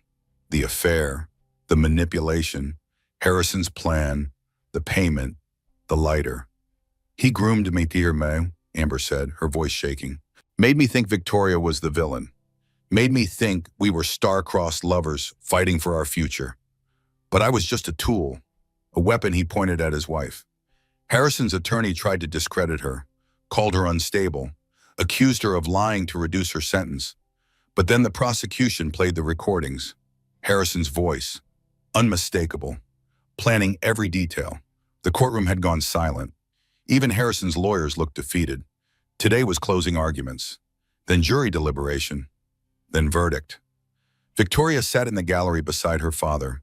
Grace nursed under a blanket. Richard kept one hand on Victoria's shoulder, steady, supportive. Sophie sat on her other side. She'd designed a dress for Victoria, elegant, professional, with hidden nursing access and enough stretch to accommodate her post-pregnancy body. The prosecution stood for closing arguments. Ladies and gentlemen of the jury, this case is about premeditation. About a man who saw his wife not as a person, but as an obstacle to wealth, who planned her death with the same cold calculation he used in corporate contracts, who manipulated a young woman into becoming a weapon, who valued money over life, over love, over the child he claimed to want. The prosecutor walked the jury through the evidence again, methodically, thoroughly. Then she played one final recording, the one that had never been released to media, the one saved for trial. Harrison's voice. The baby is just leverage. Once I control the inheritance, I'll get full custody. My mother will raise the child. You and I can disappear with the money. We don't need either of them, not Victoria, not the baby, just the money. Grace stirred in Victoria's arms, made a tiny sound. Victoria held her closer. That baby is here today, the prosecutor said, gesturing to Victoria.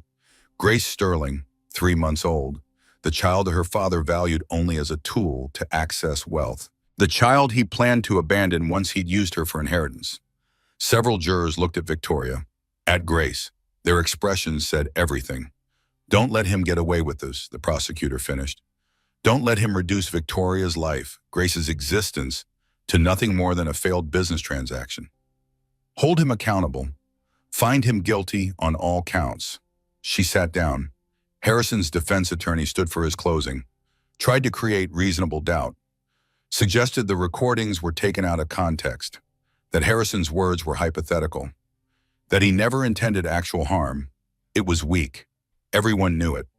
The jury deliberated for 4 hours.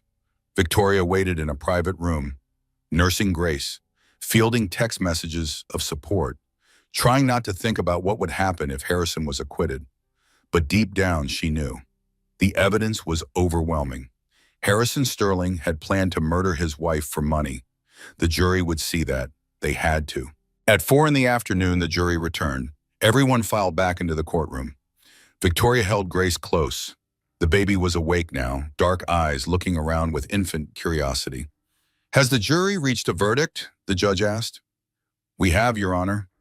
On the charge of conspiracy to commit murder. How do you find? Guilty. On the charge of attempted murder by proxy? Guilty. On the charge of insurance fraud? Guilty. On the charge of solicitation of murder? Guilty. The courtroom erupted, cheers, applause. The judge's gavel couldn't restore order for a full minute. Harrison's face crumbled.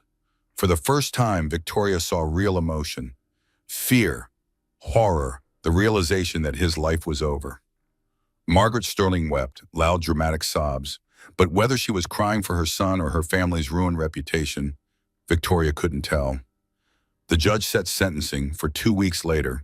Victoria walked out of the courtroom with her head high, Grace in her arms.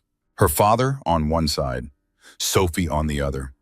Media shouted questions, cameras flashed, but she ignored them all until she reached the courthouse steps. Then she turned, looked at the cameras, made a statement she'd prepared with Thornton's approval. 3 months ago, my husband tried to have me murdered for my father's money. He manipulated a young woman into setting me on fire while I was 7 months pregnant. I survived. My daughter survived. Today, justice was served. She paused, looked directly into the cameras. To anyone experiencing domestic abuse, financial abuse, emotional manipulation, you're not crazy. You're not imagining it. You're not overreacting. Trust your instincts. Speak your truth.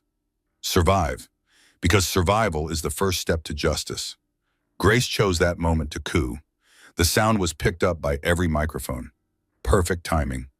Victoria smiled, kissed her daughter's head, and walked away from the courthouse feeling lighter than she had in months. Sentencing that came 2 weeks later, 25 years in prison, eligible for parole in 15. Harrison Sterling, age 35, would be 50 at his earliest possible release. His legal career was over, his reputation destroyed, his family name irrevocably tarnished. Margaret Sterling tried to approach Victoria after sentencing. Her face was haggard, broken. I'm sorry, Margaret said. I taught him the world owed him everything. I taught him that power mattered more than people. I destroyed my son trying to protect him. Victoria looked at the woman who'd criticized her for 7 years, who'd cared more about reputation than safety, who'd enabled her son's worst impulses. He destroyed himself, Victoria said, not unkindly, just truthfully. But thank you for the apology.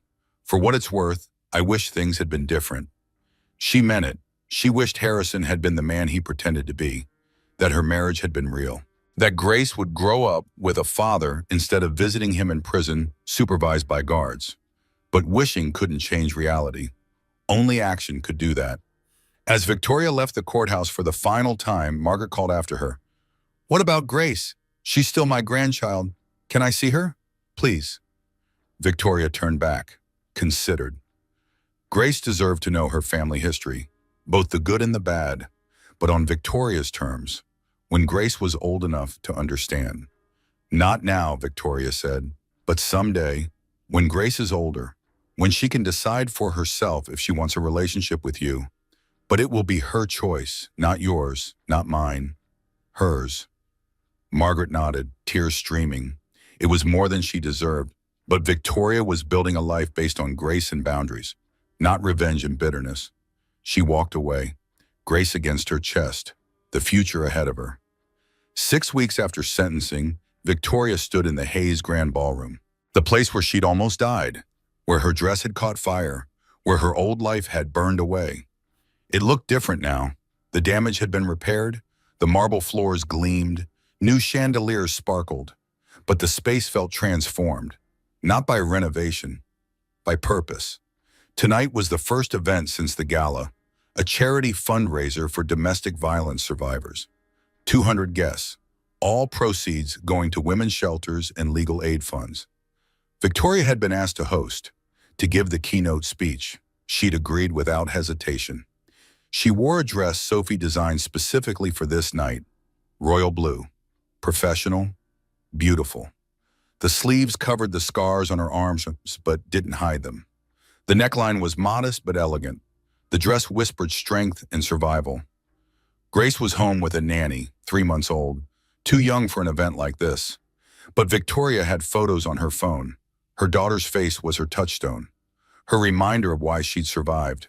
"You ready?" Sophie asked. She stood beside Victoria backstage, adjusted her friend's dress, checked her makeup, provided the support she always had. "I'm ready," Victoria said. Richard appeared, handsome in his tux, proud beyond words. "The guests are seated," he said. "The press is here. Everyone's waiting for you." Victoria took a breath, touched the spot on the floor where she'd burned, where Marcus had tackled her, where the fire had been extinguished. "This place tried to kill me," she said quietly. "Now it's going to help save others." She walked on stage. The crowd rose, standing ovation before she'd even spoken. 200 people recognizing survival, celebrating strength. Victoria stood at the podium, looked out at faces she knew and faces she didn't, saw society matrons who'd supported her, saw women who'd come forward about Harrison, saw survivors of different battles recognizing a sister. She began to speak. "3 months ago, I stood in this room wearing an ivory gown and carrying my unborn daughter. I thought I was attending a charity gala. I didn't know I was fighting for my life." The room was silent, attentive, respectful. Victoria told her story, not all of it. The details were too raw, too personal, but enough to connect, enough to inspire, enough to matter. She talked about the warning signs she'd ignored, the gaslighting, the isolation, the way Harrison had made her doubt her instincts, made her apologize for taking up space, made her small. "I spent 7 years making myself invisible," Victoria said, "shrinking to fit someone else's vision of who I should be, and it almost killed me." She paused, looked at the exact spot where Amber had thrown vodka on her, where the lighter had flicked, where the flames had consumed her dress. "But I survived. My daughter survived. And now I'm standing here in this place that almost became my grave to tell you, trust your instincts. Speak your truth. Leave before it's too late. Because you deserve better than someone who makes you doubt your worth." The applause was deafening. Victoria continued, talked about the investigation, the trial, the justice system that had worked for her but didn't always work for everyone. "I was lucky," she said. "I had resources, a father with money and power, an excellent attorney, evidence that was undeniable. But so many women don't have those advantages. They're trapped by finances, by fear, by systems that don't believe them or protect them." She gestured to the room. The ballroom her father owned. "That's why we're here tonight, to raise money for women who need help leaving, who need legal representation, who need safe places to stay, who need to know they're not alone." The crowd nodded. Several women were crying. Victoria's voice strengthened. "They tried to burn me down. My husband, his mistress, the people who were supposed to protect me.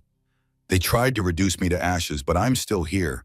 Stronger, wiser, free. She paused for effect, for emphasis, for truth. They tried to burn me down. Instead, they set me free. The ballroom exploded with applause. People stood, cheered, some wept openly.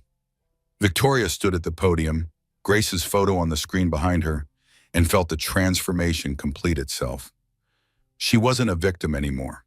She was a survivor, an advocate, a mother, a woman who'd walked through fire and emerged refined instead of destroyed. After the speech, Victoria mingled with guests, accepted congratulations, thanked donors, spoke with other survivors who approached tentatively, hopefully. One woman was particularly memorable. Mid-40s, expensive jewelry, society polish. She approached Victoria with tears in her eyes. "Thank you," she whispered. "I've been making excuses for my husband's behavior for 8 years, telling myself I'm imagining things, that I'm too sensitive, but hearing you tonight, I'm not crazy, am I?" Victoria took her hands. "No, you're not crazy. You're not imagining it, and you deserve better." The woman nodded, pulled out a card. "This is my attorney's number. If you need help, if you need someone to believe you, call me." The woman clutched the card like a lifeline. Thank you so much." Victoria watched her walk away, hoped she'd call, hoped she'd leave before it was too late. Later, as the event wound down, Victoria stood alone in the ballroom. The guests had left. The cleanup crew was working quietly. The chandeliers dimmed. She walked to the exact spot, the place where she'd burned, where everything changed. Richard found her there. "You did good tonight, sweetheart," he said. "Your mother would be so proud." "I hope so. I hope I'm teaching Grace what real strength looks like." "Well, you are, every day." Richard put his arm around her shoulders. "Those other women who came forward about Harrison, they found courage because you showed them courage exists. You're making a difference." Victoria leaned against her father, tired, satisfied, at peace. "This place will always be part of my story," she said, "but it doesn't define me. I do." "That's right, and you're just getting started." 1 week later, Victoria returned to work, not to the art gallery where she'd been a curator before marriage, to something bigger, better, more fitting. Director of the Hayes Foundation, a new charitable organization her father had created with Victoria as the face and leader, focused on helping domestic violence survivors, providing legal aid, funding shelters, offering job training and financial independence programs. Victoria's first day back was part-time. Grace came with her. The foundation offices had a nursery, childcare for staff and clients. Because mothers shouldn't have to choose between safety and caring for their children. Sophie visited at lunch, brought food from Victoria's favorite restaurant. They ate in Victoria's new office overlooking Central Park. "How does it feel?" Sophie asked. "Being back in the working world?" "Terrifying, exhilarating, right?" Victoria bounced Grace on her knee. "I spent 7 years letting Harrison make me think I needed him, that I couldn't succeed on my own, that being a mother meant giving up career dreams. And now I know better. I can have everything, career, baby, independence. I just had to stop letting someone else define my limitations." Sophie raised her coffee cup. "To Victoria Hayes Sterling, survivor, mother, badass." Victoria clinked her water bottle against it. "To Sophie Bennett, best friend, truth teller, and designer of dresses that make women feel powerful." They laughed, ate, talked about plans for the foundation, about Grace's developmental milestones, about everything except Harrison and the trial and the fire. That chapter was closed. Sealed, finished. This was the beginning of something new. 6 months after the trial, Victoria received an envelope in the mail. Return address, Margaret Sterling. Inside was a check for $2 million and a note. "For Grace, I have no right to meet her or be part of her life, but she deserves better than what my son provided. Please use this however you see fit, for her education, for her future, for your foundation. Whatever helps make the world better for women like you. I'm sorry I failed you. I'm sorry I raised a monster. I'm trying to do better now." Margaret, Victoria stared at the check, at the note, at this offering from a woman who'd been her enemy, but was also a grandmother grieving the loss of her son. She didn't cash it immediately, put it in a folder, filed it away. Maybe for Grace's college fund, she told Sophie. Maybe I donate it to the foundation. I'll decide when I'm ready. That's growth, Sophie said. Old Victoria would have sent it back immediately or cashed it out of spite. New Victoria recognizes that Margaret is trying, that people can change, that holding on to anger hurts me more than it hurts her. Victoria wasn't ready to have a relationship with Margaret. Maybe she never would be, but she could accept the gesture, could acknowledge the apology, could leave space for Grace to decide someday if she wanted to know her paternal grandmother. That was Grace, real Grace. Not the naive trust she'd given Harrison, but the wise compassion that came from surviving and choosing not to become bitter. On Grace's first birthday, Victoria threw a party at Richard's estate. Small, intimate, only people who'd supported them through everything. Sophie and her new boyfriend, Richard and his staff, Dr. Helen Richardson and her partner, Detective Sarah Walsh and her wife, James Thornton and his husband, Marcus and his family, the people who'd become Victoria's chosen family, who'd stood by her, who'd helped her survive and rebuild. Grace smashed her face into a cake Sophie had designed, pink frosting everywhere, tiny fists grabbing, pure joy and chaos. Victoria watched her daughter and felt overwhelming gratitude. This beautiful, healthy, happy child, who'd survived fire and trauma in the womb, who was loved and safe and protected. "What are you thinking about?" Richard asked. He sat beside her, watching his granddaughter create frosting disasters. "That I almost didn't get this. That if Harrison's plan had worked, Grace would have grown up without me. That I survived for her." "No," Richard said gently. "You survived for you. Grace is the gift, but you're the hero of your own story." Victoria considered that. She'd spent so long seeing herself through other people's eyes. Harrison's, Margaret's, society's, always asking if she was enough, if she was doing it right, if she deserved happiness. Now she knew the answer. Yes, she was enough. She was doing it right. She deserved everything. "You're right," Victoria said. "I survived because I fought back, because I chose life, because I decided I was worth saving." "Damn right you are." Grace toddled over, frosting in her hair, chocolate on her face, squealing with delight. Victoria scooped her up, kissed her messy face, didn't care about the stains on her dress. "Happy birthday, baby girl," she whispered. "You're my greatest adventure."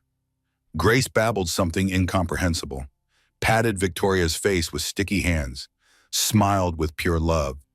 And Victoria knew, absolutely knew, that she'd made the right choice, fighting back, surviving, refusing to stay silent, building this new life.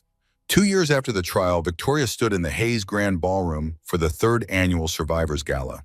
The event had grown exponentially. 500 guests this year, national media attention, corporate sponsors, politicians, celebrities. The ballroom could barely contain the momentum. Grace was 3 years old now, home with a nanny, but old enough to understand that mommy helped people, that the foundation mommy ran was important, that sometimes bad things happened, but good people made it better. Victoria had told Grace an age-appropriate version of her story about a scary night when mommy got hurt, about how mommy was very brave, about how daddy made bad choices and had to go away. Grace accepted it with 3-year-old logic. "Daddy's in timeout?" "Yes, baby, a very long timeout." "Because he was bad to you?" "Yes." Grace had hugged her fiercely. "I protect you, mommy." Victoria's heart had broken and healed simultaneously. "We protect each other." Now standing backstage at the gala, Victoria reviewed her speech notes. But she didn't need them. These words came from her soul. Sophie adjusted Victoria's dress. Another masterpiece. Emerald green this time. Elegant, powerful. The dress of a woman who'd conquered demons and emerged victorious. "You ready?" Sophie asked. "Always." Victoria walked on stage. The crowd rose instantly. Standing ovation, recognition, respect, love. She waited for silence. Let the moment settle. then began. 3 years ago, I stood in this room and almost died. Tonight, I stand here having helped 500 women escape dangerous situations, having provided legal representation to 300 survivors, having opened 4 new shelters, having trained 2,000 volunteers in recognizing domestic violence warning signs. The crowd applause. Applause filled the space where she'd once screamed in agony. I spent months asking myself what I did wrong, what I could have changed. Then I realized, you can't love someone into being good. You can't sacrifice enough to make someone value you. All you can control is how you respond when they show you who they are. Victoria paused, looked at the faces watching her, saw her journey reflected in their eyes. I almost didn't survive learning that lesson. But I did survive, and survival, that's everything. More applause, longer, louder. Victoria continued, talked about the foundation's work, the women they'd helped, the lives saved, the futures reclaimed. Then she shifted tone, got personal. People ask me if I'm angry, if I'm bitter, if I hate Harrison Sterling for what he did. She paused. I don't. Anger takes energy I'd rather spend on building than destroying. Bitterness poisons the person holding it more than the target. And hate would make me like him. She let that sink in. Instead, I choose grace. Not naive trust, not blind forgiveness, but wise compassion. I choose to believe people can change. That mothers like Margaret Sterling can recognize their failures and try to do better. That young women like Amber Caldwell can serve their time and build new lives. That my daughter can grow up knowing her father's mistakes don't define her. Victoria's voice strengthened. And I choose power, not the power that controls others, but the power that comes from controlling yourself, your narrative, your future, your worth. The ballroom was silent, reverent, hanging on every word. The night I burned, I was stripped of everything. My marriage, my identity as a wife, my naive belief that love conquers all, my safety, my dignity, almost my life. Victoria touched her arms where scars still marked her skin. But from those ashes, something stronger emerged. Not who I was always meant to be.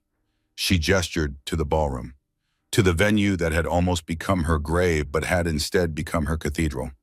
This place tried to kill me, now it saves lives. That's transformation.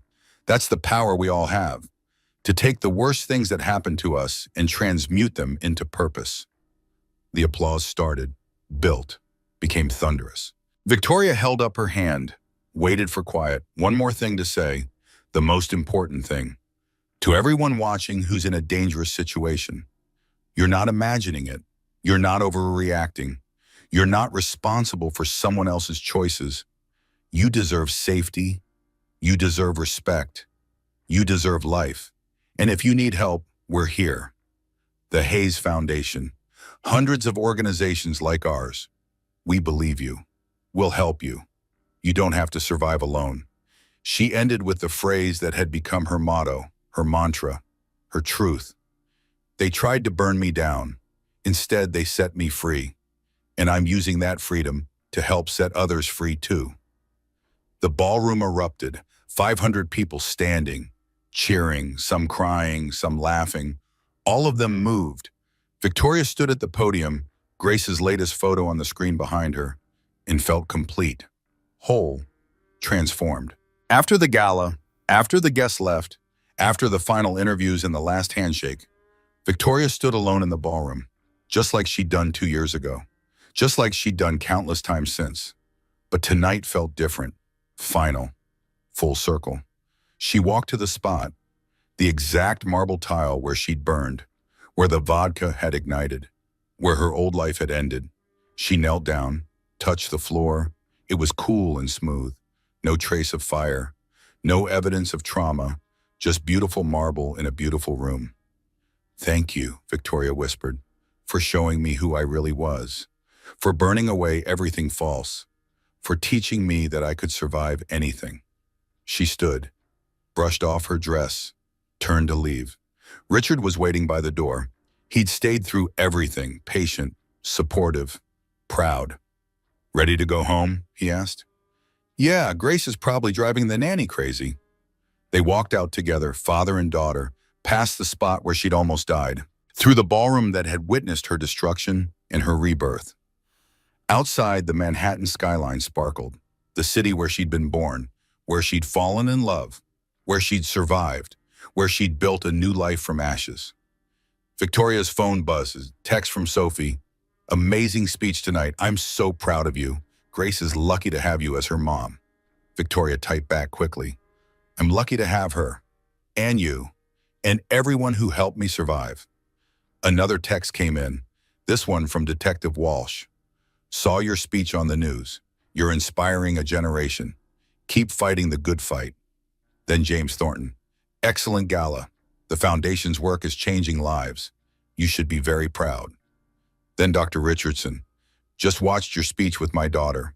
She asked if she could volunteer when she's older. You're making a real difference, Victoria.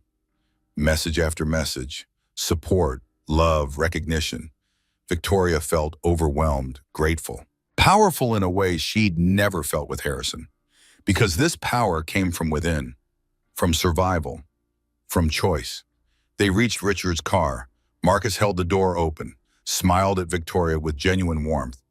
Proud of you, Mrs. Sterling, he said. You've come a long way from that night. We all have, Victoria said. Thank you for saving my life. You saved your own life. I just put out the fire. Victoria hugged him, surprised him and herself, but it felt right. He'd been there at the worst moment. He deserved to see her triumph. The drive to Richard's estate was quiet, peaceful. Victoria watched the city pass by, thought about everything that had happened, everything she'd survived, everything she'd built. At home, she found Grace asleep in her room. The nanny reported an evening of chaos and sugar, in pure toddler joy. Victoria stood by her daughter's bed, watched her sleep, counted blessings instead of wounds. Grace had her father's dark hair, but Victoria's features. She'd have questions someday about Harrison, about why Daddy was gone, about the scars on Mommy's arms.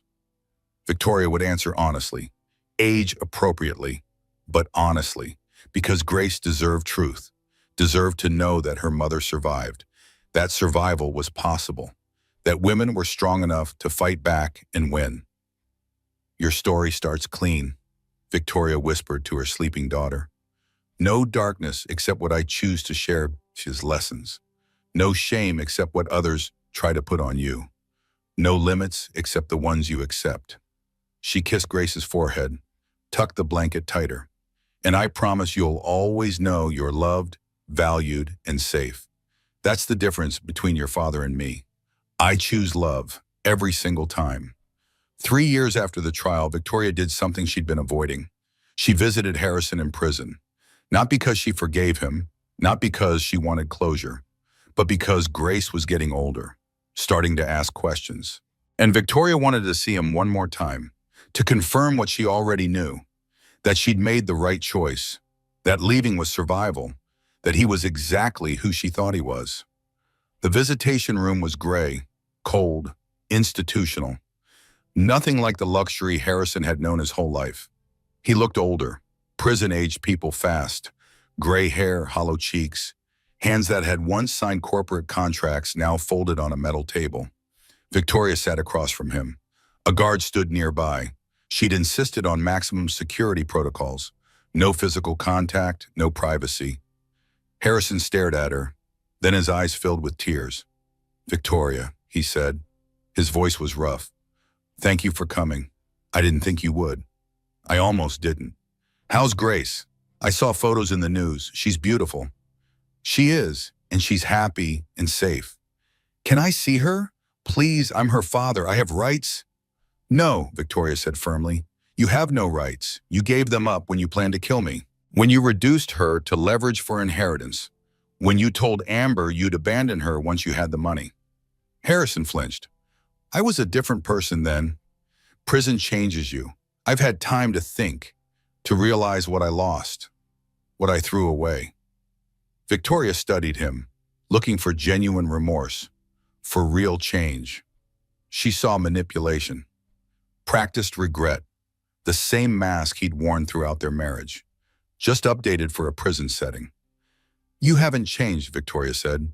You're just repackaging the same lies. That's not fair. I've spent 3 years in here. 3 years thinking about what I did, about how I hurt you. I'm sorry. I'm genuinely sorry. No, you're not. You're sorry you got caught. Sorry you're in prison. Sorry your plan didn't work. But you're not sorry you tried to kill me because you still don't see me as a person, just an obstacle you failed to remove. Harrison's face hardened. There. That was the real emotion. Anger, frustration, the mask slipping. I loved you, he said. In my own way, I did love you. No, Victoria said. You loved what I represented, my father's money, my social connections, the respectability I provided. But you never loved me, and I'm okay with that now, because I love myself enough for both of us. She stood. This visit had given her exactly what she needed. Confirmation, closure, certainty. Goodbye, Harrison. I won't be coming back. Grace won't be visiting. You'll serve your 15 to 25 years, and when you get out, we'll be long gone, living full, happy lives without you. Victoria, please, don't do this. Don't take my daughter from me. I'm not taking her from you. You threw her away when you tried to use her as leverage, when you said you'd let your mother raise her while you disappeared with Amber and the money. You made your choice. Now live with it. She walked toward the door. Harrison called after her. You'll regret this. Grace will hate you for keeping her from her father. She'll grow up damaged because you took away half her identity. Victoria turned back, smiled, a real smile, full of peace and certainty. Grace will grow up knowing her mother fought for her, protected her, chose her over everything else. That's not damage. That's love. She left, walked out of the prison, into sunshine and fresh air and freedom. Marcus was waiting by the car. How are you feeling? Good, Victoria said, and meant it. Really good, like a chapter just closed. Which chapter is next? Victoria thought about the foundation's expansion plans, about Grace starting preschool, about the book deal she'd just signed to tell her story, about Sophie's wedding next month where Victoria would be maid of honor, about her father's health scare that had turned out to be nothing serious, but had reminded her that time was precious, about all the beautiful, ordinary, extraordinary moments that made up a life reclaimed. The rest of my story, Victoria said, and it's going to be amazing. 5 years after the fire, on the anniversary of that night, Victoria returned to the Hayes Grand Ballroom one last time. Not for a gala, not for a speech, just for herself. Grace was with Richard. Sophie was traveling for work. Victoria was alone, as she'd needed to be. She walked through the empty ballroom, remembered the night 5 years ago, the ivory gown, the vodka, the flames, the screams, the terror. Then she remembered everything after, the survival, the fight, the justice, the transformation. She stood on the exact spot, the marble tile that had marked the end of one life and the beginning of another. And she said goodbye, not to the trauma. She'd carry those scars forever, physical and emotional, but to the identity of victim, to the shame she'd felt, to the question of why it happened to her. It happened, Victoria said to the empty room, and I survived. And I built something beautiful from the ashes. That's enough. That's everything. She pulled out her phone, took a photo of the spot, posted it to the foundation's social media with a caption. 5 years ago today, I almost died here. Tonight, I stand here free, whole, powerful. They tried to burn me down. Instead, they set me free. Happy anniversary to me, to survival, to transformation, to choosing life over fear every single day. Victoria, the post went viral within hours. Thousands of shares, millions of views, comments from survivors around the world sharing their own stories, their own transformations, their own triumphs. Victoria read them late into the night, each one a reminder that her story mattered, that speaking truth gave others permission to speak theirs, that survival created ripples that reached further than she'd ever imagined.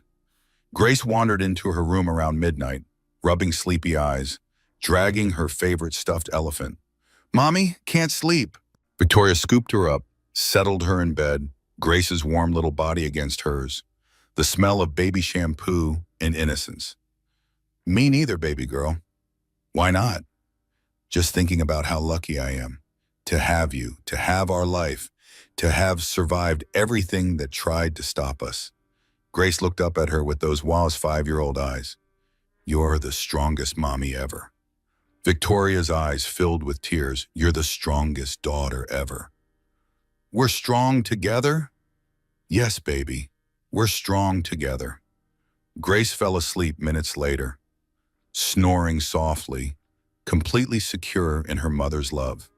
Victoria stayed awake, holding her daughter, thinking about the journey from that burning dress to this peaceful moment.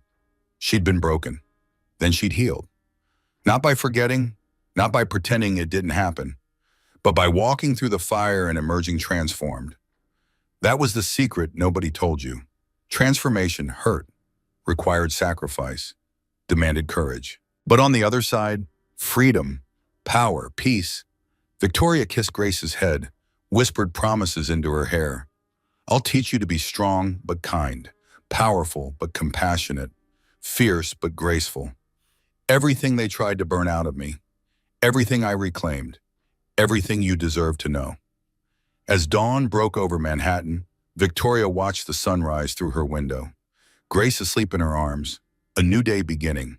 And Victoria knew, absolutely knew, that she'd made it, not just survived, but thrived, built something better than what had been destroyed, become someone stronger than who she'd been. The fire had tried to consume her. Instead, it had refined her, burned away everything false and left only truth. Victoria Hayes Sterling, 35 years old, mother, advocate, survivor, warrior, no longer invisible, no longer apologizing, no longer afraid, just powerful, transformed, free. They tried to burn her down. Instead, they set her free. And she was just getting started. Victoria's story reminds us that survival is possible, that speaking truth matters, that we're stronger than we know. If this story moved you, resonated with you, or made you think differently about strength and survival, I'd love to hear your thoughts in the comments below. Share this with someone who needs to hear it today. And if you want more stories of courage, transformation, and justice, subscribe so you never miss one. Thank you for listening. Thank you for being here. And remember, they can try to burn you down, but you get to decide if you rise from the ashes. Until next time.